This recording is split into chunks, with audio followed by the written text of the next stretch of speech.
दोस्तों, आजकल की रोजमर्रा की जिंदगी में शरीर को मानसिक व शारीरिक रूप से मेंटेन करके रखना बहुत जरूरी है।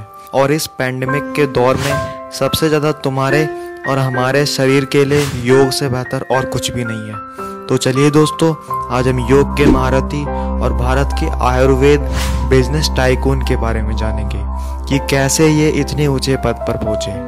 दोस्तों, इस वीडियो के अंत तक हमारे साथ बने रहिएगा। मुझे आशा है कि आपको ये कहानी अच्छी लगेगी। चलिए दोस्तों, इस कहानी की शुरुआत करते हैं। दोस्तों, स्वामी रामदेव का जन्म सन 1965 में हरियाणा के महेंद्रगढ़ जिले के सैयदपुर गांव में हुआ। इनके पिता का नाम रामनिवास यादव और मां का नाम गुलाबो देवी था और इनके माता पिता एक किसान थे। बहरहाल बाबा रामदेव का कहना है कि मुझे बचपन में लकवा मार गया था और बाद में योग करके ही उन्हें लकवे से छुटकारा मिला था। स्वामी रामदेव कहते थे कि मैं महर्षि दयानंद से बहुत प्रभावित था। उन्होंने उनकी बहुत प्रसिद्ध धार्मिक किताब सत्यार्थ प्रकाश पढ़ी थी। आपको महर्षि दयानंद के बारे में बताएं कि वो एक समाज सुधारक थे और आर्य समाज के आंदोलन के संस्थापक भी वही थे। रामदेव जात पात पक्षपात के खिलाफ थे और इसी किताब ने उनके अंदर इस प्रकार की मानसिकता पैदा की। बाबा रामदेव शास्त्र और योग की शिक्षा प्राप्त करने के लिए घर से भाग गए। उन्होंने संस्कृत का भी अध्ययन शुरू किया। उन्होंने गुरुकुल को ज़्यादा प्राथमिकता दी क्योंकि वहाँ पर उन्हें पारंपरिक तरीके से शिक्षा दी जाती थी और उन्हें उसी गुरुकुल कानपुर में उनके जीवन भर के सहयोगी मिले। उनका नाम है आचार्य बालकृष्ण। इन दोनों के बीच में अच्छी दोस्ती हो गई और इन्होंने साथ में 3 साल बिताए।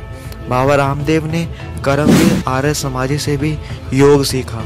हालांकि उन्होंने अब 25 वर्ष की उम्र में सन्यासी की दीक्षा ली और फिर वह 3 साल के लिए हिमालय गंगोत्री चले गए। रामदेव चिकित्सा की कला में और समाज सेवा में दृढ़ संकल्पित थे। हरियाणा के जिंद जिले में गुरुकुल कलावा में रहते हुए उन्होंने वहां के ग्रामीण लोगों को योग का निःशुल्क प्रशिक्षण दिया। इसके बाद फिर वह उत्तराखंड के हरिद्वार चले गए। वहां पर उन्होंने योग और साथ में अनुशासन और ध्यान का अभ्यास भी किया। उन्होंने गुरुकुल में कांगड़ी विश्वविद्यालय में कई वर्षों तक भारतीय शास्त्रों का अध्ययन किया। 1990 के दशक के अंत तक उनके क्षेत्र में पानी की कमी के कारण उन्हें परिवार समेत हरिद्वार की तरफ रुख करना पड़ा और वहां पर पतंजलि में अपने परिवार के लोगों को उनकी क्षमता के आधार पर उन्हें काम दिया गया। रामदेव अब अपने देश में नहीं बल्कि विदेशों में भी अपनी पहचान बना चुकी हैं। अब उनके योग के प्रोग्राम भारत में ही नहीं बल्कि विदेशों में भी होते हैं। दोस्तों, इनकी कंपनी के बारे में मुझे ज़्यादा कुछ जानकारी देने की ज़रूरत नहीं पड़ेगी।